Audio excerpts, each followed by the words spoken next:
Durante o século XIX, a fronteira entre o Brasil e o Uruguai ela vai ter uma fluidez muito grande.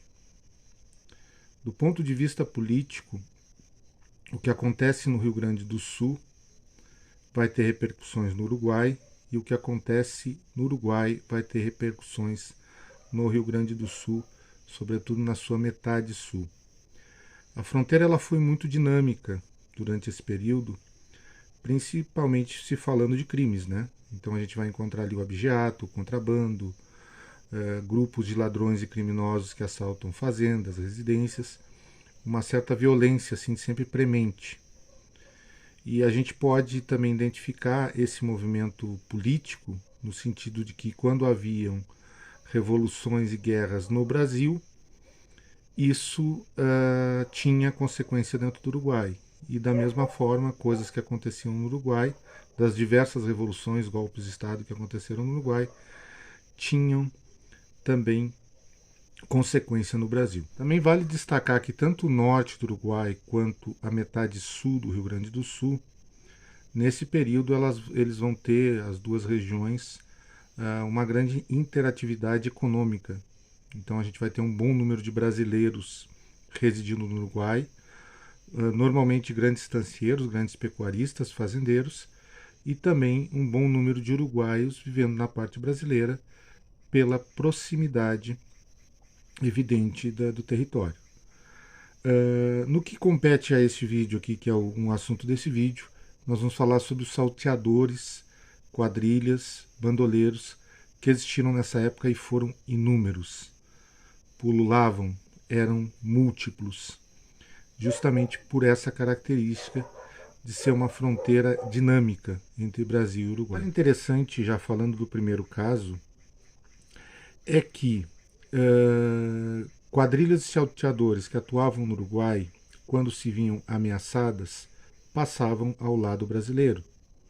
E quadrilhas de salteadores que atacavam no Brasil, quando se viam ameaçadas, passavam ao lado uruguaio. Tá? Era uma forma de se precaver de continuar fazendo as suas andanças, suas barbaridades.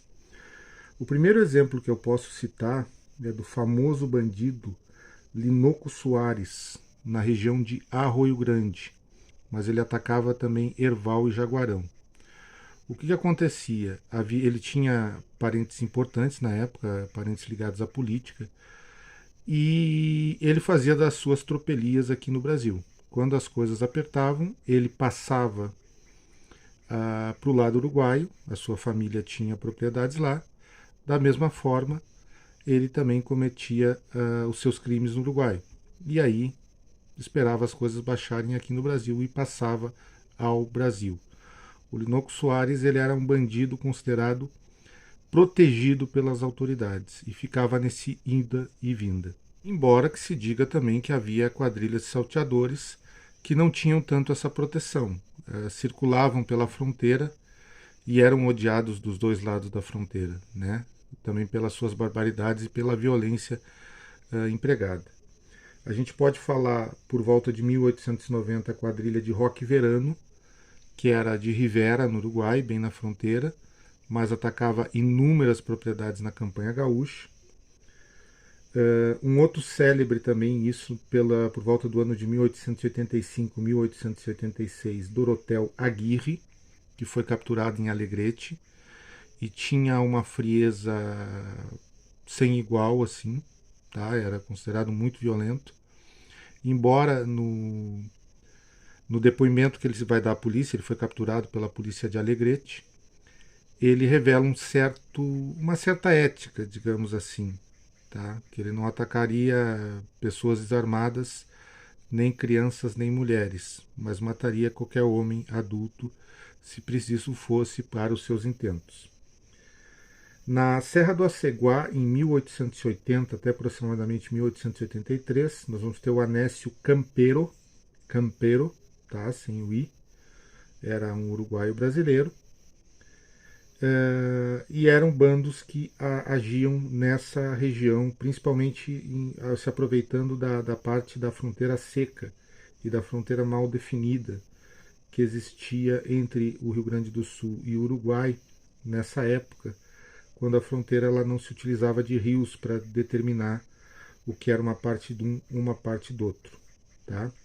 Antes de eu passar ao próximo caso, eu quero dar uma ênfase especial, infelizmente isso é a parte do historiador, né? A questão da violência. Tá? Já nessa época a gente vai encontrar degola, mas isso falando em questão de assassinato, mas tem episódios bem marcantes assim que os jornais da época reproduzem. Tá? A decapitação não é difícil de encontrar. A gente vai ter também casos de pessoas sendo incendiadas vivas. Tá? Tem um outro tipo de tortura que se usa nessa época muito na fronteira, aliás, verificado desde a época da Guerra da Cisplatina, que é uma espécie de esmagamento com o couro de boi, tá? E nessa época, os bandos famosos que vão existir, principalmente nas décadas de 1850, 1860 e 1870, a gente encontra até escalpelamento.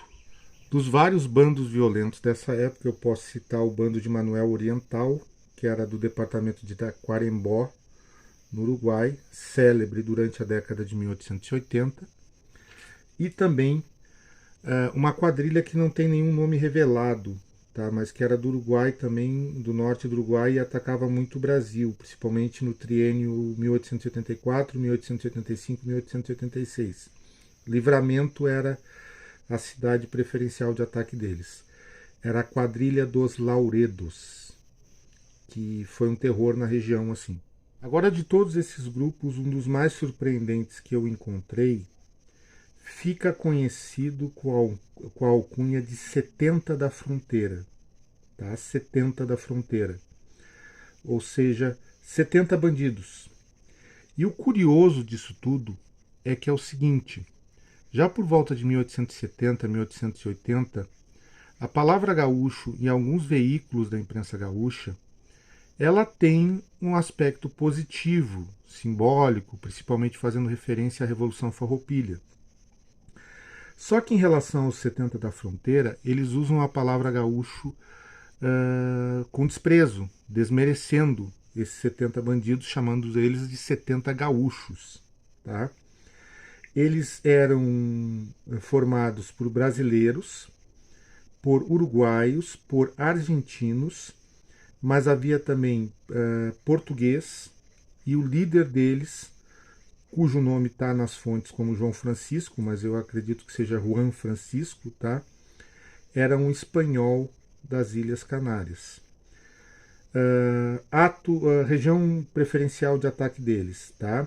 Norte do Uruguai, várias localidades. No Brasil, no Rio Grande do Sul, Alegrete, Uruguaiana, Quaraí, São Gabriel, Livramento, Bagé, Dom Pedrito, Cacequi e o Rosário do Sul. Isso vai acontecer mais ou menos lá por volta de 1876, 1877 até 1879. Eles eram célebres assim também por causa da sua violência. Vocês observem que eu tinha falado anteriormente num vídeo do Dorotheu Aguirre, que tinha uma certa ética. Esses 70 da fronteira não tinham tanta ética assim, tá? Tinha barbaridades que eles faziam, independente se a pessoa fosse considerada inofensiva. São vários ataques registrados, patrulhas policiais, patrulhas da Guarda Nacional em relação aos 70 da fronteira, mas a partir de 1879 as notícias começam a escassear, e é bom que se diga também que há vários artigos, várias notícias relatando que em diferentes momentos eles foram também alvejados e o grupo vai diminuindo com o tempo. Analisar então o teor do vídeo, tá? Já que a gente está falando de grupos de bandoleiros e salteadores, principalmente na região uruguai brasileira, vai ser até o início do século XX, até por volta da década de 1900, que a gente vai ter muito ainda esses ataques. Mas começa gradativamente, principalmente após a proclamação da República no Brasil, uma espécie de política de proteção dessa fronteira cada vez maior. Então são criados vários quartéis ao longo da fronteira, tá, para garantir a segurança. Investimento também em segurança pública.